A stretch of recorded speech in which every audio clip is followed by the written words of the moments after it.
मैं कभी कभी सोचता हूं कि सोचिए कि आप एक ऑफिसर हो और आप अपनी पत्नी से बहुत प्यार करते हो और आपकी पत्नी बहुत सीरियस कंडीशन में हॉस्पिटल में हो और बहुत जरूरी मीटिंग हो और उस मीटिंग में आप भाग ले रहे हो और अचानक आपके पास एक पर्ची आती जिसमें ये लिखी रहती है कि आपकी पत्नी इस दुनिया में नहीं रही। तत्पश्चात आप क्या करेंगे? शायद मुझे लगता है कि किसी भी व्यक्ति के अंदर इतनी साहस नहीं है, इतनी क्षमता नहीं होगी कि वो उस मीटिंग को आगे जारी रखे। लेकिन एक ऐसे व्यक्तित्व है हमारे समक्ष, सरदार वल्लभ भाई पटेल, जो हमें शिक्षा देते हैं कि अपने सार्वजनिक जीवन में रहते हुए जब तुम अपने कर्तव्यों का निर्वहन कर रहे हो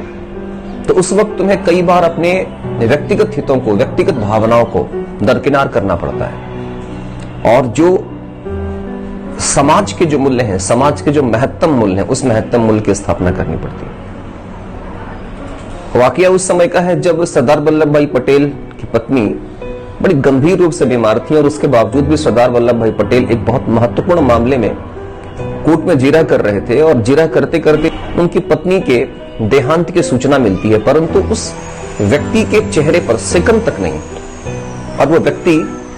सामान्यतः जैसे जिरह कर रहा था वैसे ही करता रह जाता है और अंततः वो केस जीतता है। सबसे बड़ी बात है कि वो केस जीतता है। तत्पश्चात मालूम चलता है कि उस पर्ची में श्री पटेल की पत्नी के देहांत की सूचना थी। तत्पश्चात वह उनके पास जाते हैं। ये चीजें हम सबको एक बात सिखाती है, हम सबको एक बात सिखाती है कि जब हम अपने सार्वजनिक जीवन में दायित्वों का पालन कर रहे होते हैं तो हमें कहीं न कहीं उस पद के दायित्व के अनुरूप अपने व्यक्तिगत जीवन को कहीं न कहीं पीछे करना पड़ता है। आज के इस अंधी दौड़ में जहां हर इंसान सिर्फ अपने लिए जी रहा है, तो मुझे लगता है कि नैतिकता के मूल्य को जहां तक हम देख पाते हैं, उस नैतिकता के मूल्य को स्थापित करने की दिशा में सरदार वल्लभ भाई पटेल का जीवन वृतांत हमें इस बात की शिक्षा देता है कि हमें सदैव सिर्फ और सिर्फ अपने लिए नहीं, कई बार हमें ऐसी परिस्थितियों से जूझना पड़ता है जहां पर हम व्यक्तिगत स्वार्थ के बारे में सोच नहीं सकते और वहां पर सार्वजनिक हित के लिए कई बार व्यक्तिगत हितों को भी छोड़ना पड़ता है। तो हमें लगता है कि हमें इस बात से सीखना चाहिए और कभी भी पेपर 4 के अंतर्गत अगर कोई उदाहरण आता है जहां पर कि आपको दिखाना हो कि जहां व्यक्ति ने अपने व्यक्तिगत हितों को परित्याग किया हो और सार्वजनिक हितों को महत्व दिया हो,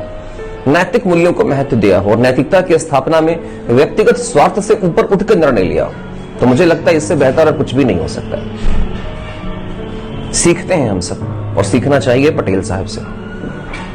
और इसलिए भी सीखना चाहिए कि पटेल साहब सिविल सेवा के फाउंडिंग फादर हैं। बहुत कुछ दिया है इन्होंने देश को और उनके जीवन की ये शिक्षाएं बहुत कुछ देने के लिए प्रेरित करती है। तो आप भी एक सिविल सेवक बनिए और पटेल साहब की तरह उदाहरण प्रस्तुत करिए ताकि दुनिया आपको याद रखे। जीवन सिर्फ अपने स्वार्थों को लेकर जीने का नहीं है। धन्यवाद।